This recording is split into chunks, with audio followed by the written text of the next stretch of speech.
Hello everyone and welcome to Intro to Clay. This video I'm just going to go over a couple quick clay rules for you to get started today, and I'm going to show you some tools, how to set up your space, and how to slip and score. So first I just want to show you this basket. This basket has some really basic clay tools that you're going to need anytime you're working with clay. I have a little container that has slip in it. Slip is just clay and water. You can use this to smooth areas out, and you can also use it when you need to attach two pieces of clay together. I have two different kinds of pin tools. One is really thin and it's not very strong. This tool's better for making lines and scoring, but it's not good for cutting chunks of clay off. This one's more strong, so if you really need to cut into a piece of clay, it works pretty well and it'll hold up. These are some basic modeling tools. So these you want to use just for smoothing areas and some basic modeling. This is a good setup to have just for some really basic clay work that you're going to do over the next couple days. Okay. Now, if you were with me last year, we used drop cloths a lot. This year I'm going to try to move to just students working on boards, and you will be responsible for cleaning that board after every use. I'm really trying to keep the clay dust down. Dust is really bad to breathe in. Once that clay dries on the board, it gets dusty, and over time it can cause a lot of dust in the room, and it's not good for you to breathe in. Okay, so I'm going to start with just a chunk of clay. I have a clay bag here. Make sure you always keep that bag closed when nobody's going into it. I'm going to move it over, and I'm just going to work on my board. Now, the one thing the board is not good for is rolling slabs. So if you are going to roll a slab, then you will need a rolling pin, but we're not going to be rolling slabs right away. Now, I've just flattened out a little chunk of clay. I just want to talk about some basic clay rules. One rule is that clay can be no thicker than your thumb. So the thickness of the clay, if it's thicker than your thumb, it could break in the kiln. I have some examples here. So for example, this piece, you can see it's pretty thick. It's not thicker than my thumb, but even when the artist added some pieces onto this slab, it's still not too thick. So you got to keep in mind you can't make it too thick.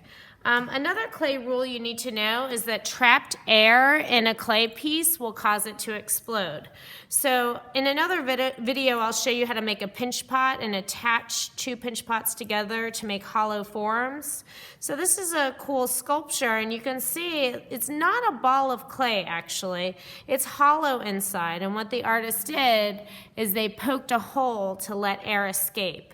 Air always needs to escape if you have a hollow form, okay?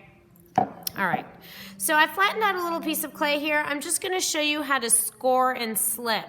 Pieces will not stick together once they dry if they haven't been scored and slipped on. So for example, if I sculpted this bird and I wanted to attach the wing, I can't just squish the wing on. I need to score and slip to make it stick.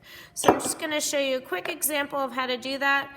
Let's say you have a little slab here and you want to attach something to the slab. I'm just going to really quickly cut something out. Okay, maybe I'm making a line here. Peel that off. Let's say I want to attach this onto here for some reason. Okay, making it go across. Now to get it to attach, I can't just stick it on. I am going to need to score.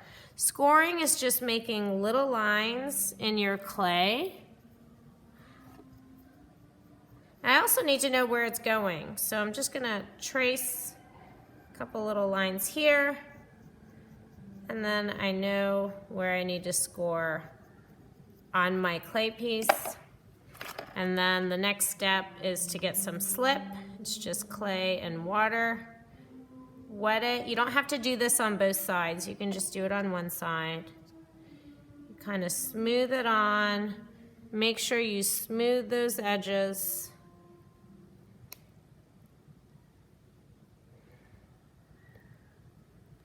And then you can take your tool look on the edge here. If you want to get rid of the seam or the line where it attaches, you can go in there, use a little clay tool to really smooth that out.